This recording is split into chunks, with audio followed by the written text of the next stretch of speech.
Is an annuity the right place for all of your money? Of course not. The reason why insurers generally put an age restriction on this is because annuities limit liquidity.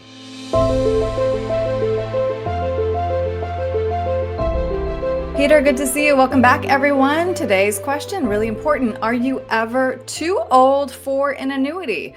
As Americans live longer and face growing concerns about outliving their savings, annuities are becoming a popular way to create steady retirement income. Annuity sales, in fact, surpassed $432 billion in 2024. We're still waiting on the 2025 numbers. That's according to LIMRA. So, of course, Peter, timing is everything. If you are under 50, an annuity probably doesn't make sense, but most insurers typically stop selling them when you hit 90. So when is the right age to consider an annuity? Well, you're right. A lot of insurers actually have an age limit on the upper end that you are not any longer eligible to purchase this particular type of annuity.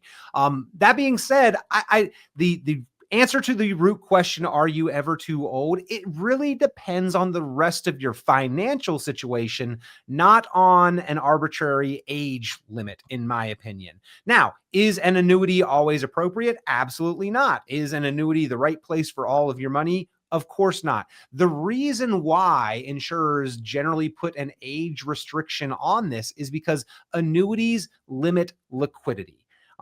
They can do a number of things very well, but being liquid and available is generally not one of them, at least not all of the money and not immediately.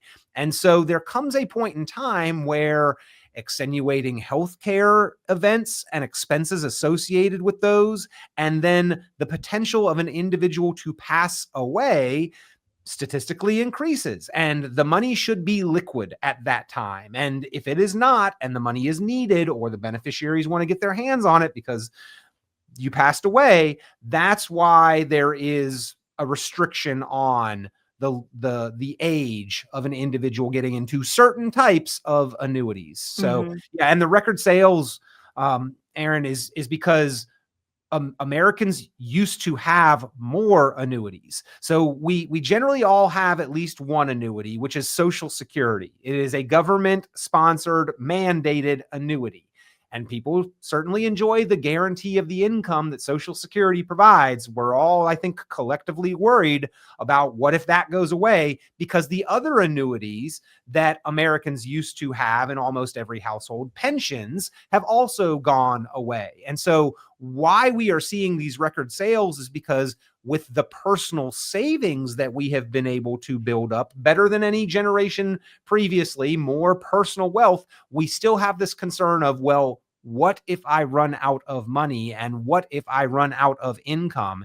And an annuity can provide an answer or solution to that question by giving us a guarantee of lifetime income. So Right. I think there's a better time than others to get into one, but I don't really feel like there is a maximum age depending on your goal and the type of annuity.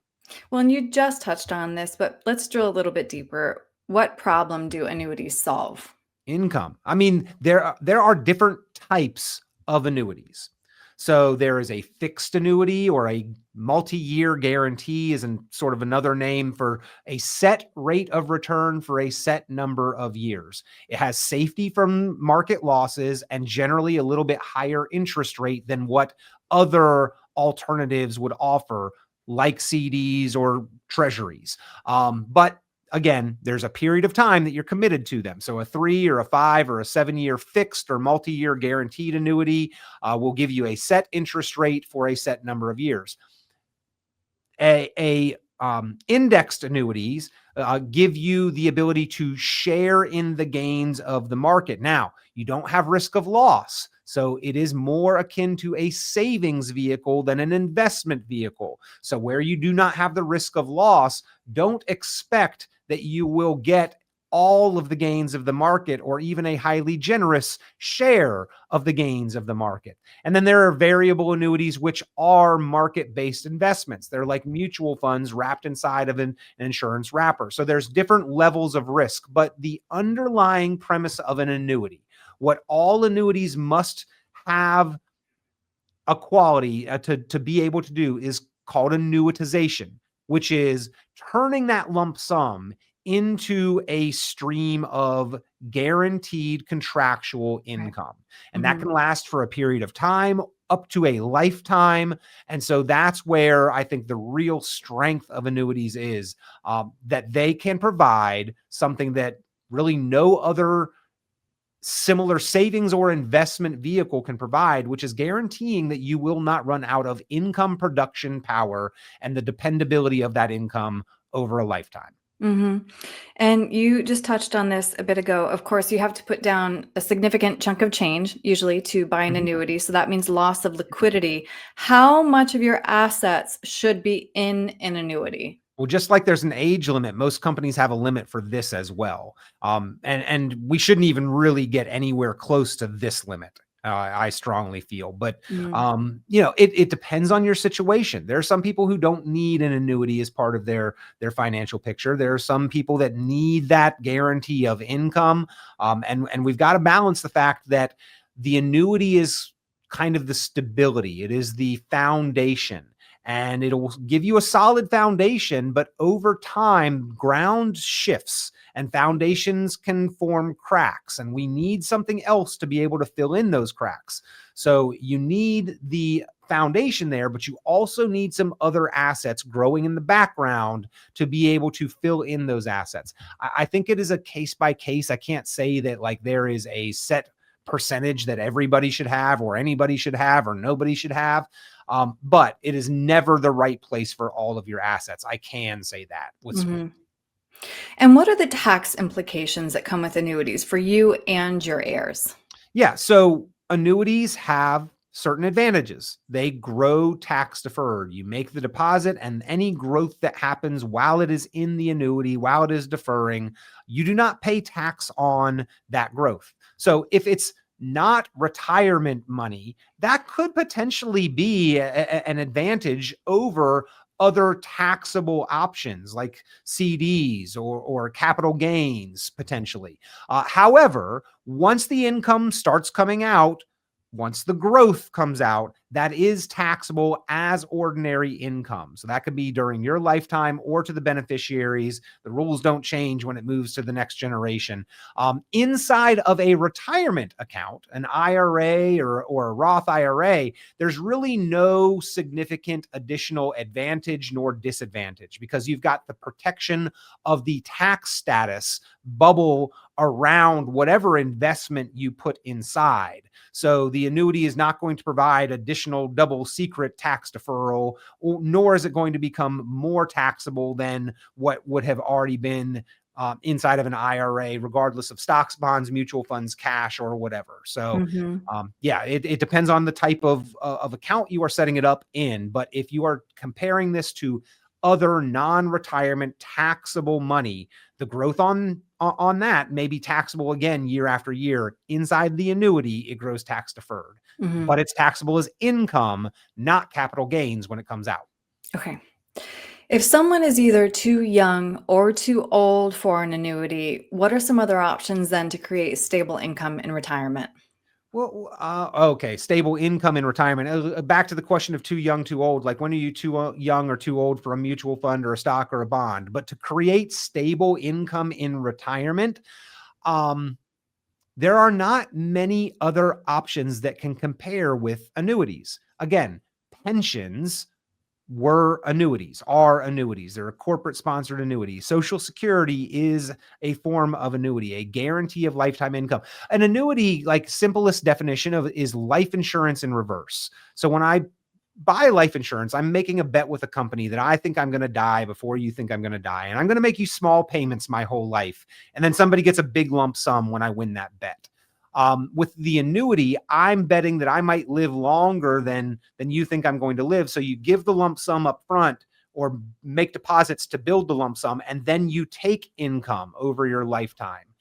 Um, there are really not any other alternatives that essentially spread their risk over lifetimes and actuarial tables the way annuities and life insurance do, and therefore can, as securely as annuities and life insurance, provide their guarantees. Every other kind of investment relies on interest rates, which fluctuate, or the strength of a company and the profitability, which fluctuates, or the stock market, which fluctuates. So there really are not other alternatives. But if it's non-essential income, dividend producing stocks, protect the principal, live off the interest from interest rates or treasuries or bonds, structured notes. There are many other options that can produce an income, but annuities specifically are maybe more reliable than all of those other alternatives for several reasons. Right. Which is why, again, it comes back to kind of what we say too often, there's no cookie cutter answer. There's no one product. There's no one solution. It is often, not cobbling together, but a very thoughtful plan of putting these things together. So Peter, if somebody would like to sit down with you and determine if an annuity is right for them, what's the best way to reach you? Yeah, give me a call. An annuity, again, not always the right answer, not always the wrong answer. It is simply a tool that does a job, and we need to see if that's a job that you need done in your financial life. So give me a call, 919-300-5886, 919-300-5886, 919-300-5886, or you can go online, richonplanning.com. It looks like richonplanning.com.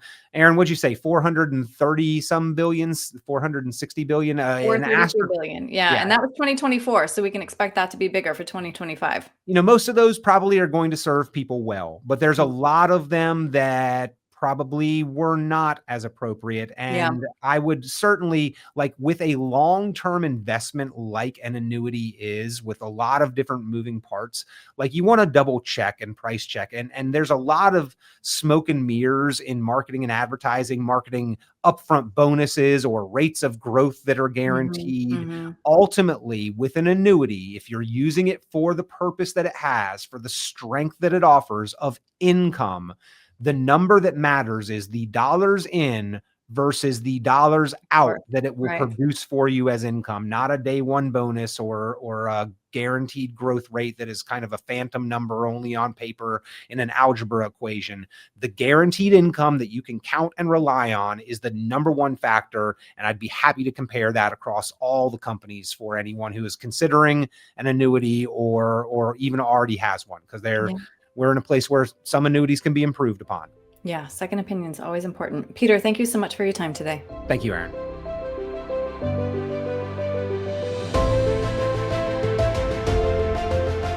Hey folks, Peter Richon here with Richon Planning. So glad that you are enjoying the podcast, Planning Matters Radio. One of the tools that we've put out there that people really seem to appreciate and really are finding of value is at 919retired.com. It is your retirement tax bill calculator.